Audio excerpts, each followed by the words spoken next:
औज़ुबिल्लाहि मिनश्शैतानिर्रजीम बिस्मिल्लाहिर्रहमानिर्रहीम। ये दरख्त आप ज़रा देख लें, ये मेरी इस पे तीसरी वीडियो है। मैं आप लोगों को ये समझाता हूँ कि इससे पहले मैंने इस पे वीडियो बनाई कि यार ये बवासीर के लिए एक बेहतरीन बूटी है। हम इसको पुश्तो में बकायाना और उर्दू में बकाइन और पंजाब में लोग कोई दरेक भी बोलते हैं। तो ठीक है, ये बूटी है, ये इसका ये देख लो, ये इसका तुखम है, ये सारे आप चेक कर लो, ये देख लो। ये मैंने इस वजह से आज इसका ये तोड़ के ये देख लो। ये जब पक जाता है तो ये आपने ले लेना है, तकरीबन 100 ग्राम के करीब ये ले लेना है।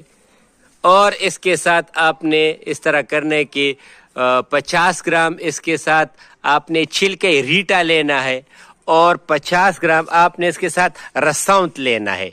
इन तीनों